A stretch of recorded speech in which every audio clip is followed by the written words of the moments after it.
Hi, Jesus learners, welcome back to Josin Translation YouTube channel. So we're coming back to you actually with a new video. In this video, we are gonna help you, deal with a question types in UTBK.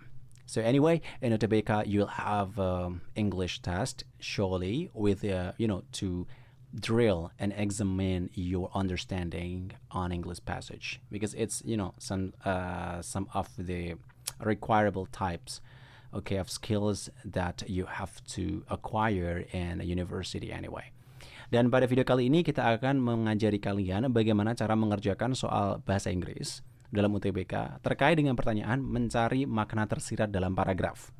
Seperti apa penjelasannya? Langsung aja kita akan berikan cara cepatnya. Coba kalian perhatikan terlebih dahulu. Ya, apabila kalian menemukan beberapa paragraf seperti ini, 4 paragraf panjang, kalian tidak perlu membaca keseluruhannya. Yang perlu kalian lakukan adalah memahami terlebih dahulu kalimat pertama di paragraf pertama. Ini akan memberikan batasan sebenarnya paragraf ini bicara soal apa. Contohnya di sini, our ancestors destroyed most of our natural areas before anyone had a chance to study or to understand them. Jadi para leluhur kita menghancurkan banyak sekali area-area natural sebelum orang-orang memiliki kesempatan untuk mempelajari dan memahaminya. Oke ya, jadi kita bicara soal how to preserve natural areas. Di paragraf kedua, preservation of natural areas also provides many practical benefits. Jadi perawatan area natural juga menyediakan atau memberikan banyak sekali manfaat secara praktis gitu. Oke. Lalu kemudian selanjutnya yang ketiga, from a genealogical standpoint, we have a roots linking us to our ancestors. Jadi dari sudut pandang genealogi, kita memiliki akar masalah di sini yang menghubungkan kita pada leluhur kita. Lalu kemudian yang terakhir adalah certainly one of the most important benefits to be derived from natural areas is the perspective recreational benefit they provide. Dan tentu saja salah satu keuntungan yang paling penting di sini adalah bagaimana mengganti area-area natural ini, menjadi keuntungan secara rekreasional. Jadi memiliki daya tarik tourism yang mereka sediakan. So, apabila kita perhatikan di sini, kita udah membahas, at least ide pokok di setiap paragraf. Nah, sekarang kita coba perhatikan pada pilihan dan juga contohnya. Paragraph 4 implies that. Nah, kalau kalian temukan pernyataan seperti ini, kita diminta untuk mencocokkan statement dalam pilihan, dengan teks yang ada di soal. Seperti itu. Coba perhatikan di sini ada pilihan A, B, C, D, and E. A, the number of people turning to the nature. Beberapa orang mulai kembali ke alam. B, we cannot see any skyscrapers and pavement due to natural preservation. Kita tidak bisa melihat gunung pencakar langit dan juga pembangunan pavement dikarenakan perawatan lingkungan. C, preservation of natural areas can help us through away our stressful days. Jadi perawatan area-area alami bisa membantu kita menghilangkan hari-hari yang penat.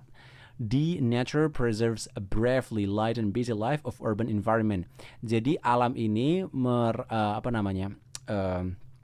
memberikan atau merawat the light and busy life of urban environment.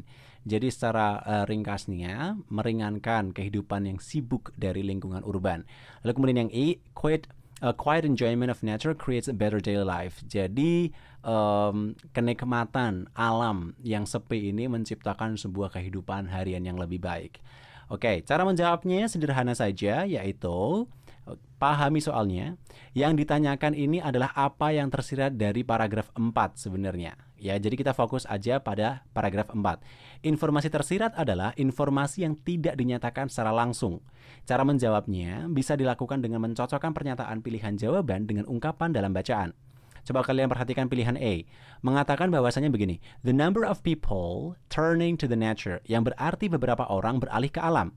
Dalam bacaan, kita temukan kalimat dengan kata kunci increasing numbers of people turning to the nature preserves, yang berarti beberapa orang beralih ke cagar alam. Dua pernyataan beda, satu ke alam dan satunya ke cagar alam. Lalu kemudian yang B menyatakan begini, We cannot see any skyscrapers and pavement due to natural preservation, yang berarti kita tidak bisa melihat pencakar langit dan trotoar sebab pelestarian alam.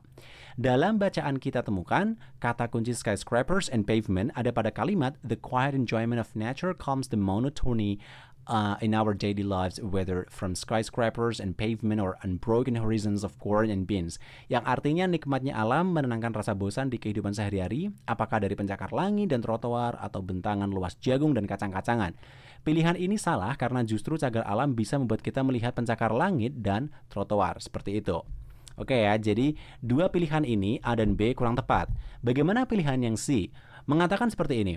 Preservation of natural areas can help us through away our stressful days, yang berarti pelestarian wilayah alam bisa membantu kita menghilangkan hari-hari yang membuat stres.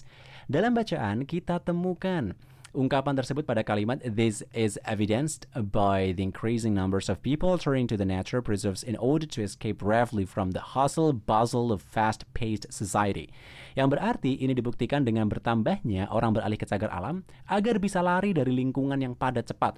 Dua pernyataan ini berbeda. Satunya menghilangkan hari-hari penuh stres, satunya lagi melarikan diri dari lingkungan yang padat dan cepat. Jadi pilihan C kurang tepat. Pilihan D mengatakan nature preserves a bravely light and busy life of urban environment, yang berarti cagar alam meringankan kehidupan sibuk lingkungan urban. Sedangkan dalam bacaan kita bisa temukan kata kuncinya this is evidenced by the increasing numbers of people turning to the nature preserves in order to escape bravely from the hustle bustle of fast-paced society, yang berarti dibuktikan dengan bertambahnya orang beralih ke cagar alam agar bisa lari dari lingkungan yang padat cepat. Dua pernyataan ini mirip. Dua-duanya mengisyaratkan bahwa cagar alam bisa dijadikan alasan kabur dari lingkungan masyarakat yang serba cepat. Seperti itu. Nah, kalian harus perhatikan baik-baik. Paraphrasing, kira-kira pernyataannya sama atau tidak. Oke, jadi pilihan yang D ini yang paling tepat. Seperti itu. Oke ya. Nah, mungkin ini cukup panjang, tapi ini sering muncul. Tidak ada cara yang lebih cepat lagi dengan ini. Kalian tidak perlu menjawab, kalian tidak perlu membaca seluruhnya, hanya saja kalian harus pintar mencocokkan. Oke ya. Selanjutnya, kita perhatikan di sini. Ada 4 paragraf juga. Ini bicara soal green movement atau gerakan penghijauan. Oke, kalian hanya perlu fokus pada kalimat pertama terlebih dahulu. Lalu kemudian, seperti yang sudah saya jelaskan, kalian harus fokus pada soalnya. By saying, nah ini kalau ini sudah dikasih apa? Dikasih apa namanya istilah? Dikasih batasan statement, jadi ini lebih mudah. Today's buzzwords, which include global warming and zero emissions, are causing everyday people to look for ways to reduce their carbon footprint.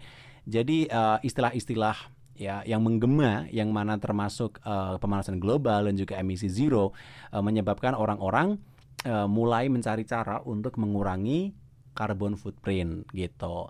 Nah, di sini kalian diminta untuk mencari apa sih yang disiratkan oleh penulis.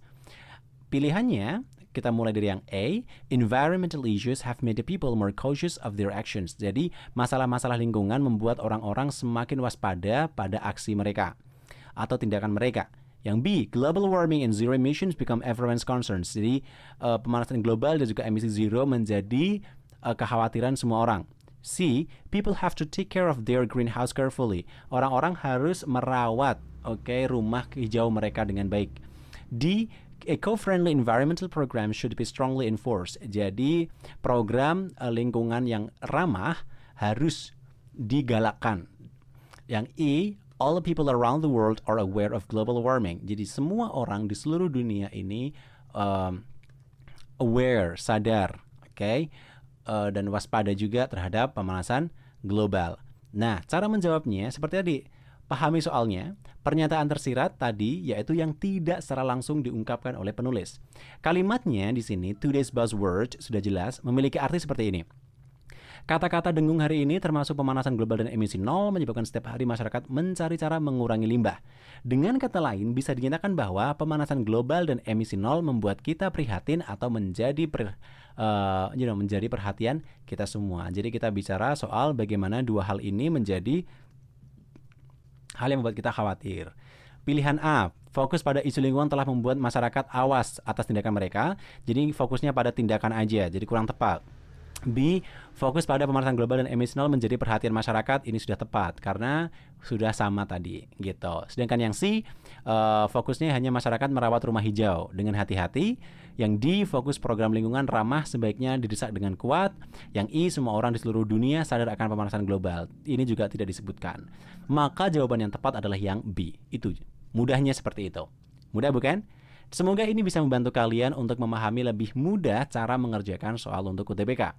Kita akan ketemu lagi di video yang lain dan membahas contoh soal yang lain juga dengan tips dan trik yang lebih ringkas sehingga kalian bisa mendapatkan skor yang kalian inginkan. Oke, itu saja dan kita akan ketemu lagi di video yang lain. See you international and successful people. Bye then. Dah.